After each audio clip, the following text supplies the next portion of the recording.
This is Dish and Dirt with Gary Pickren, South Carolina's only podcast dedicated to the real estate agent craft. And now, the host of Dish and Dirt, Gary Pickren. And greetings and welcome back, everyone, to another episode of Dish and Dirt, the #1 real estate podcast in South Carolina. I'm your often opinionated, rarely wrong host, Gary Pickren, coming to you from the beautiful downtown Columbia, South Carolina offices of Blair, Cato, Pickren, Castellan. This, the third week, June 2025. Fun show for you this week because we're going to talk about butchering pigs. Well, actually, that's the name of the latest scam affecting real estate agents financially. So we're going to talk about what we mean by butchering pigs and how to avoid this real estate scam that NAR has been warning agents about. We're also going to talk about, if not, maybe implore you to start using a form that South Carolina Realtors has called Form 610. This is a form that every real estate agent should be using on every single transaction, and every broker in charge should be requiring you to use this form at every single transaction. This is probably one of the most important forms that is available to you to protect you. So we're going to talk about what Form 610 is and why you should be using it. And finally, we seem to be moving into what's called a buyer's market. Been a seller's market for many years now. Is that good news? Is that bad news for the real estate agent for the rest of the year? We're going to talk about that as well. But before we start our show, let's go over a few announcements here at Blair Cato, as we always do. Number one, Sumter office open, fully staffed, open 5 days a week, ready to do your closings there. Very excited also to announce that Vonda Motion has joined us in Sumter as our lead real estate attorney in the Sumter office. Vonda has been a tremendous asset to the Sumter market for many years. Her father had a firm there for many years as well. She's a second-generation lawyer, been in Sumter her whole life. So we are excited to be in business with Vonda, and she is going to do an outstanding job doing Blair Cato closings in the Sumter market. Secondly, our Spartanburg office is now opened as well at the new location. It's 1707 John White Boulevard. For you guys that grew up in Spartanburg like me, old school guys, that's Reedville Road. So we're right over there across from the Outback Steakhouse. So we're real excited with the new location, but I'm also excited that Carson Murray will be leading that office. Carson has been a lawyer for more than a decade. He is a graduate of Dorman High School, just like myself. And he has a good business following there. And we're very excited that he will be leading our efforts in Spartanburg County. So today, let's talk about the Form 610. I've been working on a case as an expert. I get to serve as expert for real estate agents and cases all over the state. I really enjoy doing it.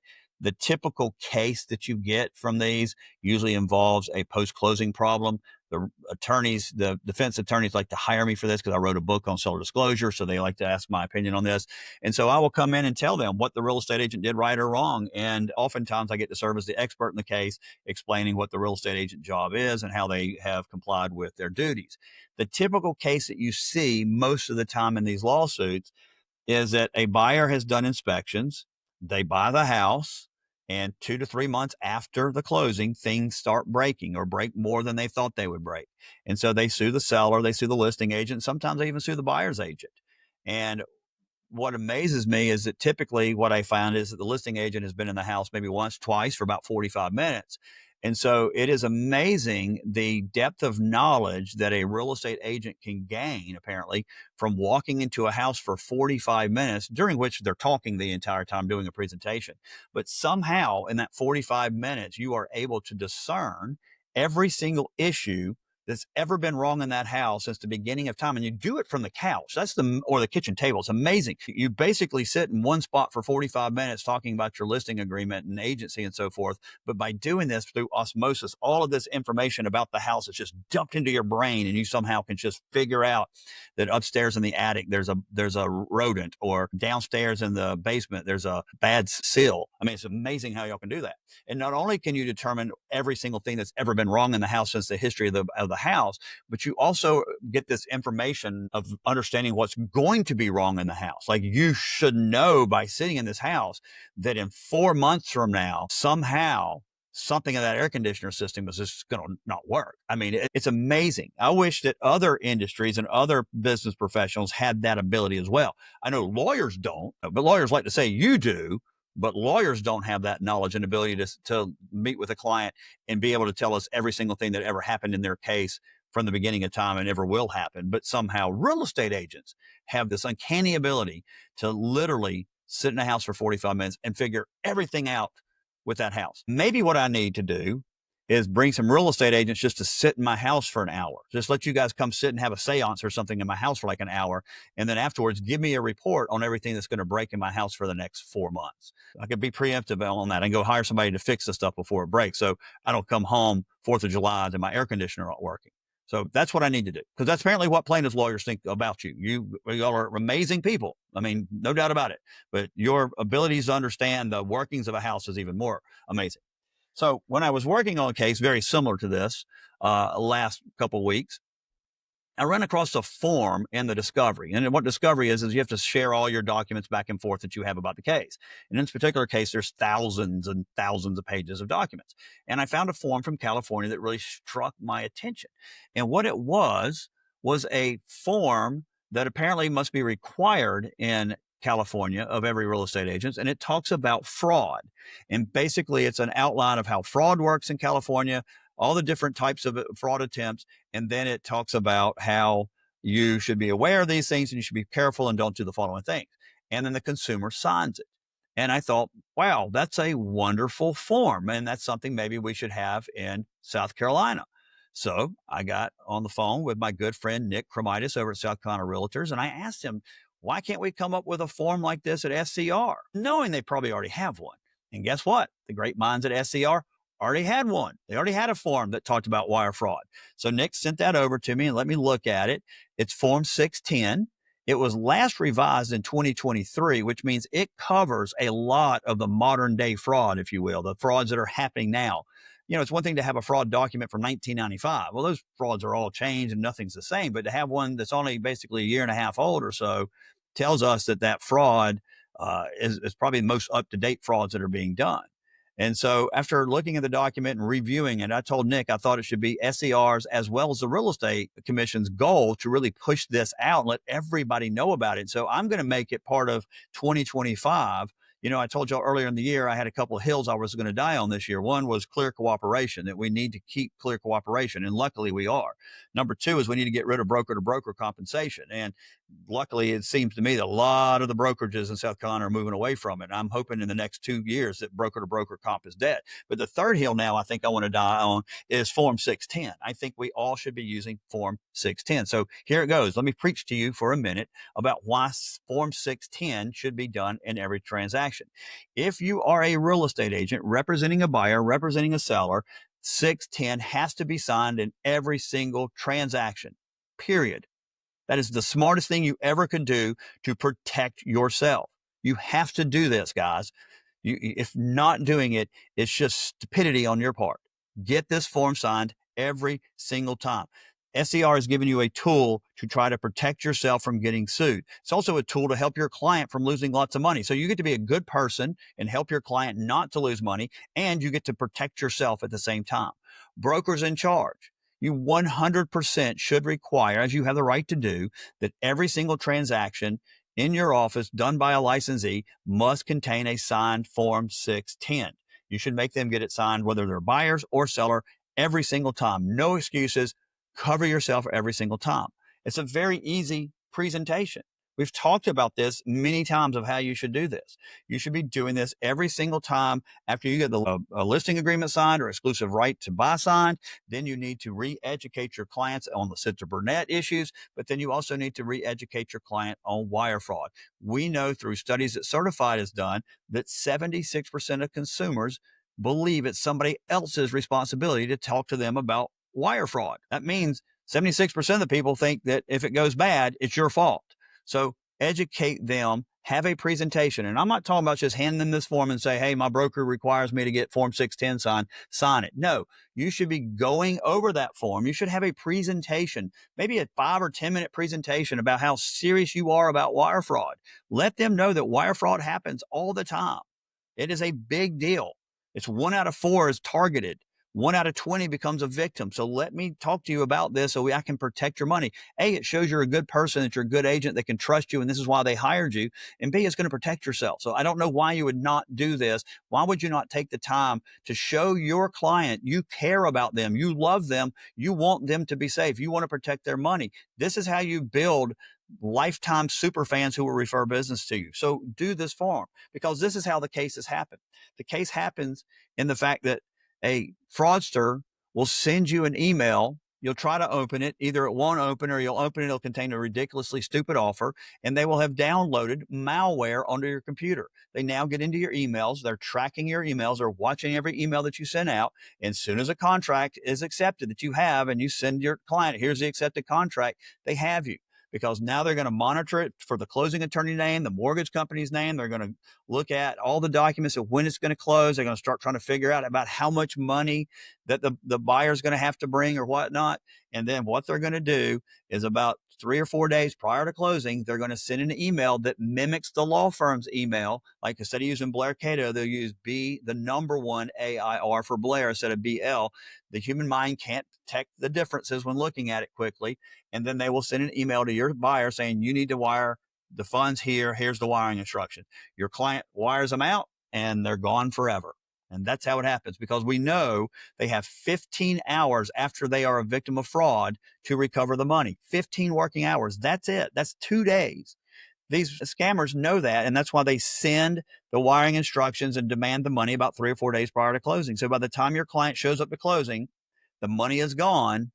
It's way past the time to get the money back. But even if you did find out within the first hour or two, the chances of get the money back are less than 10%. They're not getting the money back. So you want to avoid them losing the money in the first place. So you protect your clients, you do what's right, moral and ethical, but you also protect yourself legally on the back end. It's that simple. Why would we not take advantage of something that SCR is handing us and saying, here, this will help you, this will protect you. So let's look at this wonderful document. This document, it's the header on it starts with wire fraud warning, capital black letters, like 24, 28 points, huge. So when you go over this document with your client, you're telling your client right off the bat, this is an important matter. I mean, the heading tells them it's an important matter. It tells them you care about them. You're trying to protect them. There's a bold capitalized paragraph that says, never wire money or send money to anyone without verbally verifying the wiring transfer directions and recipient via trusted sources, not email, in a timely and reasonable manner. Very important statement. They also have another statement that's underlined. Always be suspicious of all emailed wiring instructions. Absolutely should be suspicious of all email wiring instructions, or any instructions. You've got to be suspicious in this world now. You can't take things on a face value anymore. Always check the wire's authenticity and routing numbers. Immediately communicate any suspicion of an email wire fraud scheme to banks and law enforcement. And then the very first sentence, it says, anyone involved in a real estate transaction can become a criminal's target for wire fraud crimes or assault. This form is outstanding. And then it goes through several different ways that they do this, how they get into your emails, how they're doing this. And they talk about you're responsible for verifying information, and they give it a place for the consumer place to sign. So it's an outstanding form. Now, the next time that SCR works on this form, and I know SCR will work on this form again because they always update their forms just like we do at CCRA, I would like to see 2 revisions. Perhaps there could be a revision in there that states something of this nature, that a closing attorney will never ask you for money without giving you the corresponding settlement statement, verifying and documenting how that number came to be. Most of these wire fraud schemes, they simply email the consumer and say, we need to get your money wired in here about a week beforehand, and this is how much we need. And there's no corresponding document to tell them how much that money is. And then the second aspect of that is perhaps some statement in there that nobody's going to ask you to wire the funds just to have them in possession days before. That's not how it works. And I don't know how we'd word this, but y'all know how it works in real estate. We typically get a loan closing package the day before, if not the day of closings. It's very rare that a closing attorney is going to get the package, get it put together, and send it out 4 or 5 days beforehand asking your consumer for the money. It's more than likely it's going to be within the last 24 hours before closing. So if you explain that to your client, when they get a request 4 or 5 days beforehand from an attorney saying, we need to go ahead and get your money into the account, knowing that a wire is immediately credited to the account should raise a red flag for the consumer. In fact, the consumer should never wire funds until they call the real estate agent and say, I just got this email. This is what it says. And the real estate agent should be like, well, it's 5 days prior to closing. I don't think they put the settlement statement together. Did you get a settlement statement? No. So you've got to start educating the consumer and letting them know that these are the things that happen. And hopefully SCR will revise its form in the next couple of months or year or so, as they always do, and look at adding some of these things. But that's where I find that the fraud amazes me the most, is that they typically email the consumer 4 or 5 days beforehand, and there's no document that explains where that number came from.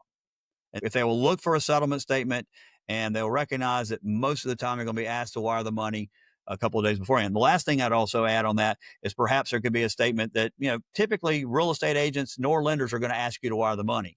The only time somebody's going to ask you to wire the money is typically going to be from the closing attorney. Real estate agents never ask you to wire the money. Lenders may occasionally, though they probably shouldn't, but that's what they need to be looking at. So let's see if we can do that. So I'm begging you, pleading with you, protect yourself, protect your client, do the right thing and helping them. If you help your client avoid wire fraud, guess what? You won't get sued for wire fraud. It's that simple. If your clients aren't victim to it, then you won't become their target in a lawsuit. So get it signed, get it done every time with an exclusive right to buy, get it done right afterwards, and also get it done after with the listing agreements. That easy. Come up with a 5 or 10 minute explanation about how wire fraud works and how it's going forward. And then the last thing I could tell you is please make sure your clients are using a law firm like Blair Cato that actually has a portal. I know people don't like portals. I don't really like a portal, but for my doctor, we have a portal. If I want to get more medicine, if I want to schedule a doctor appointment, I go through the portal. It's actually quite easy. It's for my protection. It's protecting my medical information from being stolen. And that's the same thing here at Blair Cato. Your clients will never get emailed wiring instructions. If they want wiring instructions, they have to go into the portal. They have to sign in and get the wiring instructions from the portal. And the wiring instructions can't be modified off the portal. That's our portal. You can't modify them. Only we can modify them. And so we do it through certified. So if you are using or recommending a lawyer that doesn't have a portal, you're asking to get sued. We know it. I've told you this already today. I've already said that in this podcast. 76%, I think it is, of consumers think it's somebody else's responsibility to protect them from wire fraud. If you're recommending a lawyer that doesn't use a portal, that doesn't have these robust protections for your client, if your client becomes a victim of wire fraud, they're going to sue you. Don't doubt me. I've seen it. It's happening. And go call David Anderson, ask David Anderson, come to any real estate commission meeting and let's talk about it. I'm telling you, it's how it's going to be. So protect yourself. I'm begging you, pleading with you, Form 610. That brings me to this other fraud that's going on right now that's going against real estate agents. And it's not really even real estate related, but they're using real estate as that vehicle to get access to you. And it's called the pig butchering scam. I know we're not talking about actual pigs and butchering pigs. What a pig butchering scam is in its most pure form, it's an investment fraud that exploits the victim's trust and their emotions and their vulnerabilities. And they do it through creating a relationship. They build it online. They create trust over time. And then you start giving them some money, they start fattening you up, and then they come in for the kill at the end and take your money. The term describes how the scammers basically fatten their victims up by giving you false attention, investment opportunities. They even let you win a little bit. You even start seeing some gains in your investments, and then they come in for the slaughter, either by usually asking you to invest even more money. NAR recently spoke about this at their legislative meeting in Washington, D.C. The Secret Service has been working with the FBI on cyber crimes, and they found that already 60 real estate agents have fallen victim to this pig butchering scheme. Realtors, they say, are very susceptible to these schemes because of two things. One, you're used to dealing in transactions with large amounts of money. And secondly, these scammers are finding out about you and creating these opportunities through the MLS and through your website. And so how these schemes typically work, they make an initial contact. They usually do it through social media or through a telephone call or email or whatever. They're not calling you from the very beginning going, I want you to invest in this. No, what they're going to do is they want to get you to think they're going to be your client and to work with them and trust them. They build this trust through a long period of time. It's not an overnight one-time contact scheme. They will refer you to somebody they work with as a financial advisor. They'll talk about how they have all this money. And this financial advisor starts coaching them to invest in cryptocurrency. And that's usually what these are involving right now is some type of cryptocurrency. They put a lot of pressure on you to get you invest. Most of them have very wonderful looking websites that look very legitimate. They have typically they have apps that go along that you can download from Apple Store. Everything on its face looks real. So this is the example that the FBI is giving us right now, that they will pose as a potential buyer. They'll contact you. They'll talk about properties they want to buy. They'll talk about paying cash for them, and they'll work with you for a period of time. That's not just a one phone call and done. They're going to establish this relationship with you. You have a client now. They're becoming your friends, but these people are con artists. They try to become your friends to create that level of trust. And then they're going to start talking about how they made all this money in cryptocurrency or Bitcoin or whatever, and even say, well, how I made all my money and I became very wealthy and I don't have to work anymore. And you could do the same thing. And then they just throw that little seed out there to see if you'll go for it. And if you go for it, then they'll start talking about their investment advisor, and then they'll put you in touch with their coach, and then they'll get you to put just a small amount. They don't want you to do a big amount up front. Just do a small amount and let's see how it works. And of course, that small amount will see gains almost immediately. And there'll be big gains. And you'll be like, wow, this is wonderful. I want to put more money in. They'll even try to talk you out of put more money in. And then you'll put more money in and that money disappears. And so does the scammer. You never see them again. So they fatten you up. And after they fatten you up, at that point, then you become the victim because they go in for the slaughter.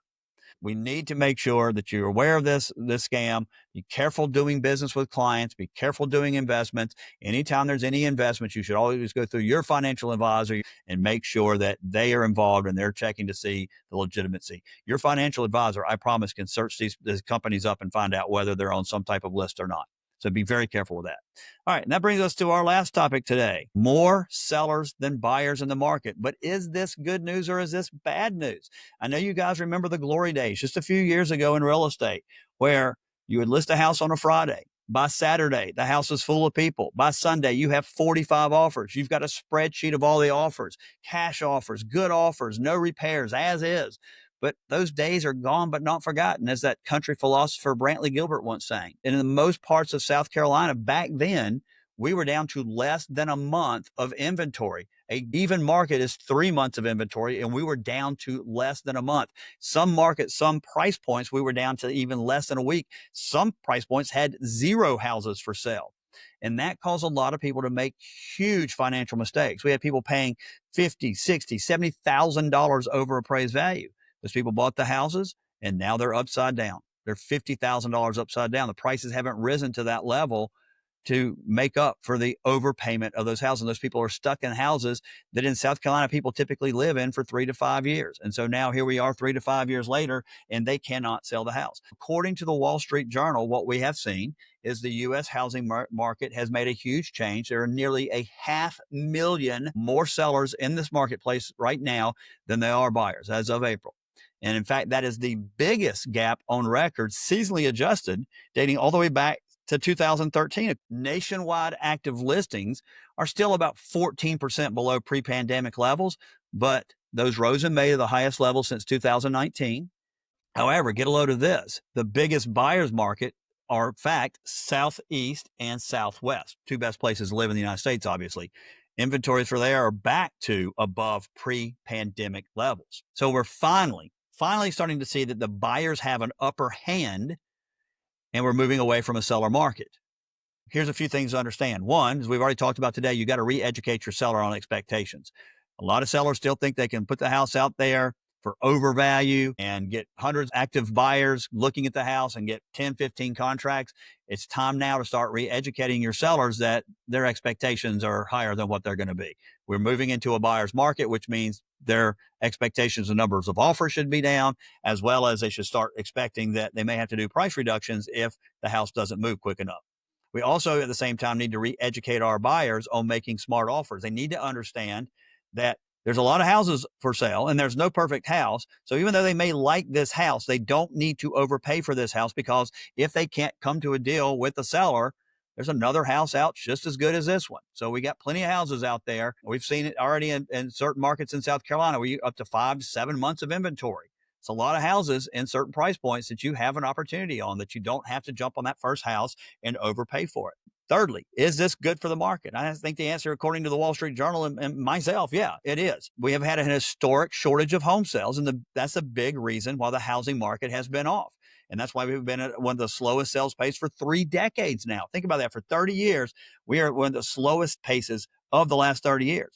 And that's because we've had low inventory and we've had very high interest rates from what we have come to expect. Now, interest rates historically are not high. They're still very good. We just got stupid and had interest rates in the 3 and 4%, which were abnormal. But when the rates got back up to 7, that was a whole lot higher than we were used to.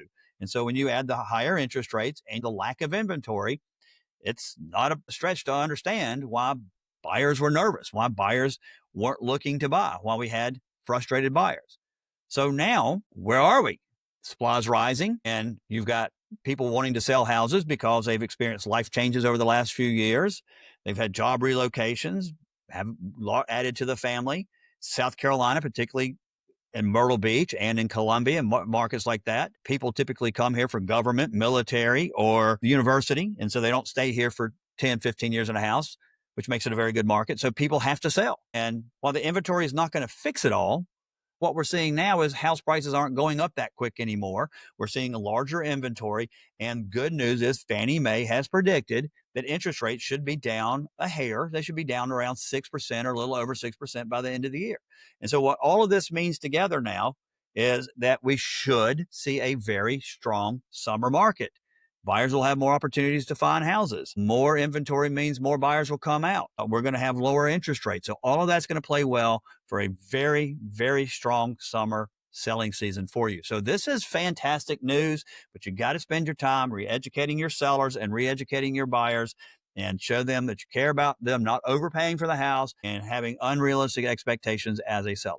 All right. So that's our show for today. I hope y'all found some value in that today. I appreciate y'all helping make Dishin' Dirt the #1 real estate podcast in South Carolina and a top podcast in the entire country for realtors. I continue to be amazed by the numbers that we see on these rankings. So thank you very much for that. Y'all have a wonderful weekend. Y'all come back, like us, share us, subscribe to us, and please tell all the other real estate agents all about Dishin' Dirt. Y'all take care and have a wonderful weekend.